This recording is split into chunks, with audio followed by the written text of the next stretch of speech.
नमस्कार। आज हम बात करेंगे ध्यान के बारे में कि ध्यान साधना कैसे करें। ध्यान साधना के दौरान आपको क्या नियम और क्या सावधानियां रखनी चाहिए, ध्यान करने का क्या सही तरीका है। इन सब विषयों के ऊपर आज हम डिटेल में समझने की कोशिश करेंगे। तो सबसे पहले मान लीजिए कि आप ध्यान शुरू करने का निर्णय करते हैं, आप संकल्प करते हैं कि अगले 11 दिन, 21 दिन, 40 दिन या 3 महीने, 6 महीने के लिए आप लगातार ध्यान का अभ्यास आरंभ करने जा रहे हैं।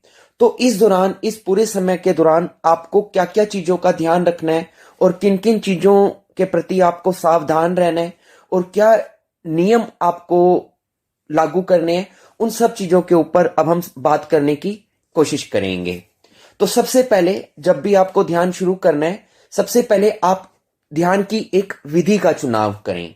ध्यान को कई प्रकार से किया जा सकता है, उसकी बहुत सी विधियां हैं, जैसे कि मंत्र जाप के द्वारा, त्राटक के द्वारा, विपश्यना ध्यान के द्वारा, बहुत सारी विधियां हैं। मेरे आप अगर चैनल पे आएंगे आपको बहुत सी विधियों के अलग अलग वीडियोस मिल जाएंगे।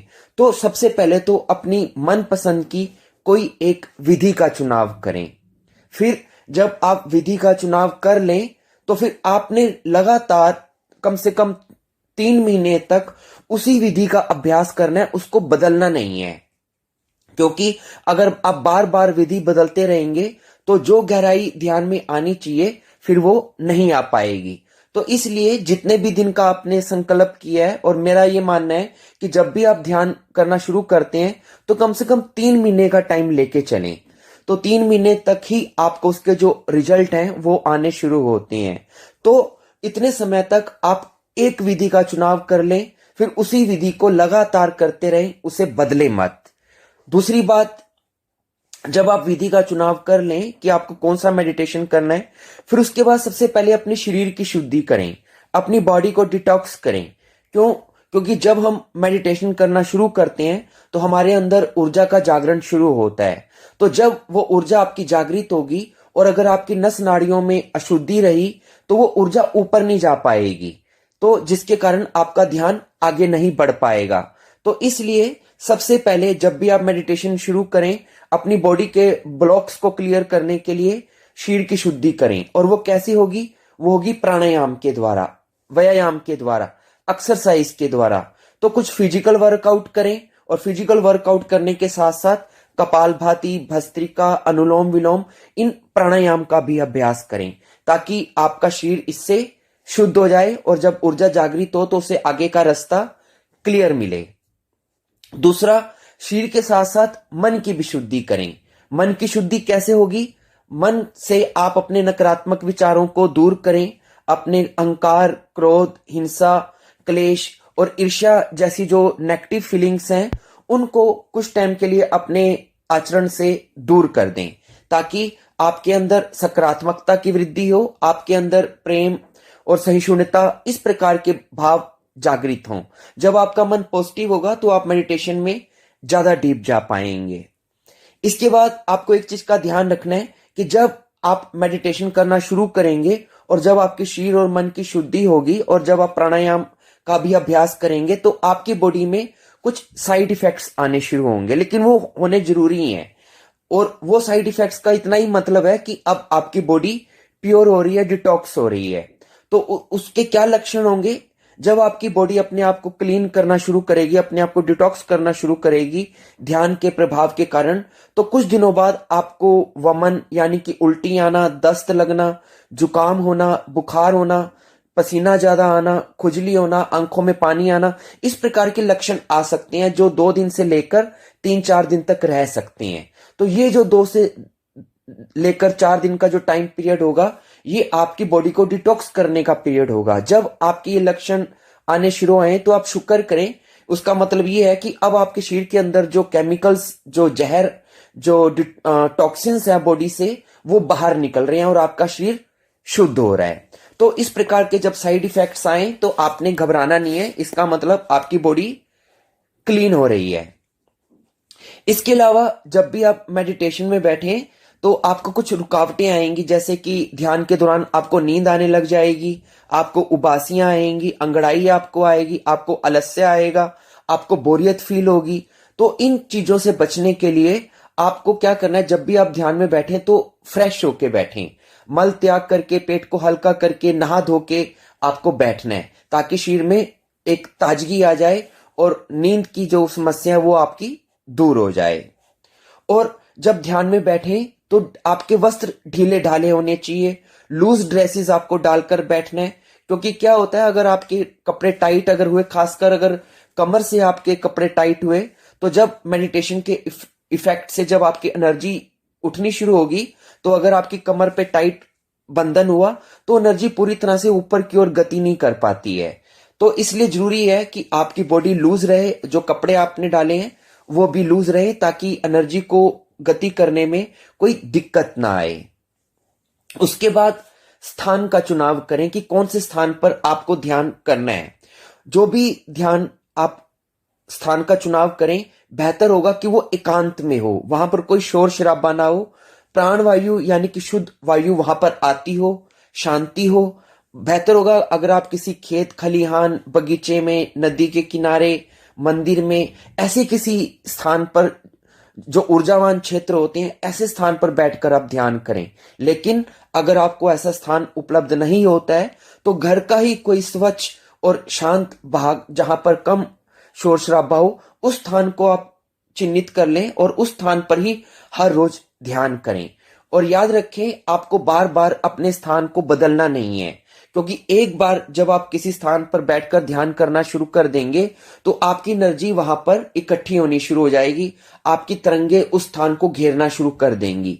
तो जब आप 2-4 दिन उसी स्थान पर बैठकर ध्यान करेंगे और जब अगले दिन फिर से उस स्थान पर बैठकर आप ध्यान करने लगेंगे, तो जो एनर्जी जो ऑलरेडी आपकी वहां पर स्टोर हो चुकी है वो एकदम वापस आपको मिलनी शुरू हो जाएगी। तो इसलिए किसी भी स्थान पर जब ध्यान करें तो उसी स्थान पर बैठकर करें, उसको बार बार बदले मत। उसके बाद आसन। आप जब भी ध्यान में बैठें तो कोई बहुत ज्यादा मुश्किल आपको आसन नहीं लगाने हैं, पद्मासन वगैरह। अगर आप बैठ सकते हैं तो अच्छी बात है, नहीं तो आप सुख आसन यानी कि आराम से चौकड़ी मारकर भी बैठ सकते हैं। और जब आपका आसन दुखने लगे तो आपने चिंता नहीं करनी है, 5-10-20 मिनट बाद आपकी टांगे सुन होनी शुरू हो जाएंगी, आपको दर्द करनी शुरू हो जाएंगी। तो कोई बात नहीं, आप हल्का सा उसको थोड़ा सा हिलाकर लेग्स को चेंज कर लें और फिर से बैठ जाएं। और जब आप ध्यान में बैठें तो अपने दोनों हाथों को ज्ञान मुद्रा यानी कि अपने अंगूठे से, अपने अंगूठे की साथ वाली जो उंगली है उसको अपने अंगूठे से नीचे दबा के रखें और बाकी की 3 उंगलियों को सीधा करके रखें, तो ये ज्ञान मुद्रा बन जाएगी। तो इस प्रकार से अपने दोनों हाथों को घुटनों पे ज्ञान मुद्रा में बना के रखें, तो इससे आपकी ऊर्जा संचित होती रहेगी और वो लूज नहीं होगी। और जब आप ध्यान में बैठें तो अपनी रीढ़ की हड्डी को सीधा रख के बैठें, आपने झुक कर नहीं बैठना है, क्योंकि अगर आपकी बैकबोन, आपकी स्पाइन स्ट्रेट होगी तभी आपकी जो ऊर्जा है वो ऊपर की चक्रों में जानी शुरू होगी। लेकिन अगर आपकी रीढ़ की हड्डी झुकी रही तो ऊर्जा वहां पर रुक जाएगी और ऊपर नहीं जा पाएगी। इसलिए रीढ़ की हड्डी को सीधा रखें और लेटकर ध्यान मत करें, क्योंकि अगर आप लेटकर ध्यान करेंगे तो आपको नींद आनी शुरू हो जाएगी और विचार भी आपको ज्यादा तंग करेंगे। अगर हम बैठकर ध्यान करते हैं तो हमारा होश ज्यादा अच्छी मात्रा में बना रहता है और हमें नींद भी नहीं आती है। इसलिए बैठकर रीढ़ की हड्डी को सीधा रखते हुए आपको ध्यान करना है। इसके अलावा जब बैठें तो आप, अगर सुबह का टाइम है तो पूर्व दिशा की ओर और शाम का टाइम है तो पश्चिम दिशा की ओर मुंह करके बैठें, यानी कि सूर्य की ओर मुंह करके बैठना है, ताकि इस तरह से बैठने से भी आपको जो वाइब्रेशंस हैं वो आपको ज्यादा सपोर्टिव रहेंगी। और जब आप ध्यान में बैठें तो अपने नीचे या तो आप कुश का आसन लगा के रखें या चटाई बिछा के बैठें या कंबल को 4 तहों में लगाकर उसको अपने नीचे रखें या लकड़ी की चौकी होती है उसके ऊपर बैठ सकते हैं। इन सब आसनों में बैठने पर आपको ये लाभ होगा कि आपकी जो बॉडी की एनर्जी है वो पृथ्वी के गुरुत्वाकर्षण के कारण खोएगी नहीं, लीक नहीं होगी और आपकी एनर्जी वापस अपने बॉडी के अंदर ही सर्कल में घूमना शुरू हो जाएगी। तो आपको इन्हीं किन्हीं आसनों में से ही किसी आसन में बैठना है, नंगी जमीन पे नहीं बैठना है, ना ही किसी प्लास्टिक के आसन पे या कुर्सी पे आपको बैठना है। अगर कुर्सी पे बैठते हैं तो लकड़ी की कुर्सी होनी चाहिए। इसके बाद किस समय आपको करना है? सबसे बेस्ट टाइम है ब्रह्म मुहूर्त, यानी कि अर्ली मॉर्निंग। सुबह 4 बजे से लेके 6 या 7 बजे के बीच में आप किसी भी समय बैठ सकते हैं। लेकिन अगर आपको सुबह सुबह का समय नहीं मिलता है तो आप शाम के समय, यानी कि जब सूर्यास्त होता है उस दौरान बैठ सकते हैं, या आप देर रात सभी काम जब आप निपटा लें, जब बिल्कुल शांति हो जाए तो देर रात भी आप बैठ सकती हैं। या अगर आपको इन तीनों समय में से भी कोई समय नहीं मिलता है तो ध्यान का कोई समय नहीं है, आपको जब भी समय मिले आप तब भी बैठ सकती हैं। लेकिन एक चीज का ध्यान रखना है कि जो समय आपने नियत किया है उसी समय हर रोज बैठने की कोशिश करें, बार बार समय को बदलें मत। और खाली पेट बैठें। अगर आप खाना खाने के बाद ध्यान में बैठते हैं तो क्या होगा, आपकी सारी एनर्जी खाने को डाइजेस्ट करने में इन्वॉल्व हो जाएगी और आपके ब्रेन के लिए एनर्जी मिलेगी नहीं। तो क्या होगा, जब आप ध्यान करने बैठेंगे खाना खाने के बाद तो आप झपकी खाने लग जाएंगे, आपको नींद आने लग जाएगी, आपको एक नशा सा आने लग जाएगा, तो ध्यान लगेगा नहीं। इसलिए ध्यान में जब भी बैठे तो खाना खाए हुए आपको लगभग 3-4 घंटे बीत चुके होने चाहिए या बिल्कुल खाली पेट होना चाहिए। इसके अलावा क्या होगा, जब भी आप ध्यान करना शुरू करेंगे तो कुछ ही दिनों में 2, 4, 5, 6 दिन में ही आपको रुकावटें आनी शुरू हो जाएंगी ध्यान के दौरान। क्यों आनी शुरू हो जाएंगी? आपको मालूम है प्राचीन काल में जब ऋषि मुनि ध्यान करते थे, तपस्या करते थे, यज्ञ करते थे तो असुर राक्षस लोग उनके यज्ञ में हड्डियां घेर देते थे ताकि उनका जो यज्ञ है वो अशुद्ध हो जाए, भंग हो जाए। आपने ये भी सुना होगा कि जब भी कोई ऋषि मुनि ध्यान में उतरता था, तपस्या करता था तो इंद्र का सिंहासन डोलने लगता था। ये सब क्यों होता था? क्योंकि उसको ध्यान में गति ना करने दिया जाए, उसके ध्यान को भंग किया जाए। तो आप भी जब ध्यान करेंगे तो प्रकृति आपकी भी ध्यान को भंग करने के लिए या आपका मन ही आपके ध्यान को भंग करने के लिए कुछ कुछ रुकावटें पैदा करेगा। आपको कुछ संसारिक काम ऐसे आ जाएंगे, कहीं जाना पड़ जाएगा, कभी आपका शरीर अस्वस्थ हो जाएगा, कभी आपका मन उचाट हो जाएगा, कभी आपको बोरियत आने लगेगी, कभी आपका धैर्य जवाब देने लग जाएगा कि कुछ रिजल्ट नहीं आ रहे हैं। मतलब कुछ ना कुछ रुकावट आपकी ध्यान में आने लग जाएगी। तो जब भी रुकावट आए आप सावधान हो जाएं और आप कोशिश करें कि अपनी जो दिनचर्या है रोज का ध्यान करने की उसको तोड़े मत। दूसरी बात, आपको कोई भी दिन मिस नहीं करना है, यानी कि निरंतरता बनाए रखनी है। हर रोज मेडिटेशन करना है। एक भी दिन आप कोशिश करें कि नागा ना हो। मान लीजिए आपका कोई दिन मिस भी हो जाता है तो दंड स्वरूप आपको अगले दिन वही मेडिटेशन दुगना टाइम करना है। और इसके अलावा जब आप मेडिटेशन करना शुरू करेंगे तो आपको बहुत तरह की आपके अंदर प्रश्न उठेंगे, शंकाएं उठेंगी, तो कोई आपको बताने वाला चाहिए, आपके लिए कोई गुरु चाहिए या कोई योग्य व्यक्ति ऐसा चाहिए जो आपको गाइड करता रहे। क्या होता है कि जब जो रोगी होता है उसको अपने रोग को स्वयं को समझने को और उसे क्या दवा चाहिए, क्या परहेज करना चाहिए, कैसे उसकी बीमारी ठीक होगी, रोगी को खुद नहीं पता चलता है। उसको डॉक्टर ही बताता है कि आपको ये करना है, तब वो ठीक होता है। ऐसे ही साधक को भी अपनी साधना के दौरान कई प्रकार की परेशानियां आती हैं तो जिसको वो खुद सोल्व नहीं कर पाता है। तो ऐसे में अगर आपको कोई गुरु मिले तो ठीक, नहीं तो कोई भी अनुभवी व्यक्ति जो इस लाइन में जानकारी रखता हो उसके आप टच में रहें और कोई भी समस्या आए तो उससे इस बात को लेकर उससे समाधान करने की कोशिश करें। अगली बात कि जब भी आप ध्यान में बैठे तो ऐसे ही कुतूहलवश न बैठ जाएं कि वो चलो देखते हैं, हम भी ट्राई करते हैं, लेट्स ट्राई। नहीं, ध्यान एक बहुत ही एक जेन्युइन प्रोसेस है। इसके लिए जरूरी है कि आपके मन में जो ध्यान आप करने जा रहे हैं उसके प्रति आपके मन में श्रद्धा और विश्वास होना चाहिए। आपको ये लगना चाहिए कि हाँ, जो भी चीज मैं करने जा रहा हूं वो ऑथेंटिक है, प्रमाणिक है और मैं इसमें जरूर सफल होऊंगा। लेकिन अगर आप डाउट को लेके बैठेंगे और ऐसे ही बैठ जाएंगे चलो ट्राई करते हैं, तो आप ज्यादा डीप नहीं जा पाएंगे। इसके अलावा अपनी डाइट को बी केयरफुल रहें, अपनी डाइट के प्रति ध्यान रखें कि जिस दौरान आप मेडिटेशन शुरू करेंगे उन दिनों में आपका जो आहार है वो सात्विक होना चाहिए, सतोगुणी होना चाहिए, सादा होना चाहिए, जल्दी हजम हो जाने वाला चाहिए। और आपको ताजे पदार्थ खाने हैं, फल, सलाद, दूध, दलिया, इस प्रकार की आपको डाइट लेनी है, यानी कि सात्विक आहार। और आपको क्या नहीं लेना है, अधिक मिर्च मसाले वाले आहार आपको नहीं लेने हैं, मांसाहार नहीं करना है, और मदिरा नहीं आपको लेनी है, कोई मादक पदार्थ का सेवन नहीं करना है, तले पकवान नहीं खाने हैं, मीठी चीजें ज्यादा नहीं खानी है, और गर्म तासीर वाली चीजें आपको ज्यादा नहीं खानी है। तो डाइट का अपना ध्यान रखना है।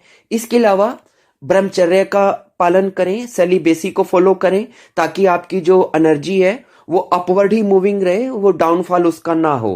तो कोशिश करें कि उस दौरान आप पूरी तरह से ब्रह्मचारी रह पाएं। और एक चीज और आपको आएगी, जब आप ध्यान में थोड़ा डीप जाना शुरू हो जाएंगे तो क्या होगा, पहले पहले आपको थोड़ा सा उदासी और एक तरह का भारीपन आना शुरू हो जाएगा। आपने देखा, इसका मैं एक उदाहरण के रूप में आपको समझाने की कोशिश करता हूं। आपने देखा होगा कि जब सांप सांप की जब केंचुली उतरने वाली होती है तो उसकी चाल बड़ी धीमी हो जाती है, उसका शरीर भारी हो जाता है और वो एक ही जगह पे पड़ा पड़ा ही अपना समय निकालना शुरू कर देता है, यानी कि उसकी जो लाइफ है वो थोड़ी स्ट्रगल में आ जाती है जब उसकी स्किन चेंज होने वाली होती है। लेकिन जब एक बार जब उसकी केचली उतर जाती है और जब वो पुरानी त्वचा से मुक्त होकर जब उसकी बॉडी में नई त्वचा स्किन आ जाती है तो वो बहुत ही फुर्तीला और चुस्त दुरुस्त हो जाता है और उसकी स्किन भी कितनी ग्लो करती है, जैसे एक नई रिफ्रेश एनर्जी उसमें आ जाती है। ऐसे ही साधक के साथ भी होता है। जब आप साधना करेंगे और थोड़ी जब गहराई में जाना शुरू होंगे तो आपके अंदर भी शुरू शुरू में कुछ दिन बीतने के बाद आपके अंदर थोड़ा भारीपन और एक विरक्ति सी आनी शुरू हो जाएगी। लेकिन जब एक बार आप उस ट्रांजैक्शन पीरियड से निकल जाएंगे तो आपके अंदर भी फिर उसी प्रकार चुस्ती और दुरुस्ती आनी शुरू हो जाएगी जैसे सांप की केंचुली उतरने के बाद आती है। तो इस चीज का भी अगर आप ये टाइम पीरियड आएगा, इसलिए आपने इसको ध्यान रखना है। उसके बाद कि आप किस मन दशा के साथ ध्यान शुरू कर रहे हैं। अच्छा होगा जब आप ध्यान साधना शुरू करें तो उस दौरान आपका मन शांत हो और किसी प्रकार की कोई उद्विग्नता ना हो, क्योंकि साधना के लिए स्वस्थ और शांत मन होना जरूरी है। चित्र को एकाग्र करके मन को सब ओर से हटाकर श्रद्धा और भक्ति भावना से ही आपको साधना में उतरना चाहिए। अगर आपका मन उद्विग्न है, अशांत है, चिंतित है, उत्तेजित है, भय और आशंका से ग्रस्त है तो आपका मन एक जगह ठहर नहीं पाएगा, टिक नहीं पाएगा। वो आपका मन इधर उधर ही डोलता रहेगा, कभी डरेगा तो कभी अपनी समस्याओं के विषय में ही सोचता रहेगा। फिर ऐसी स्थिति में आप ध्यान कैसे कर पाएंगे? तो आपको क्या करना है, अपने मन को आपको शांत करके रखना है उस दौरान जिस दौरान आपकी साधना चल रही होगी, और अपनी सभी चिंताओं को, समस्याओं को आप परमात्मा को समर्पित करके शांत मन से फिर आप ध्यान में बैठेंगे।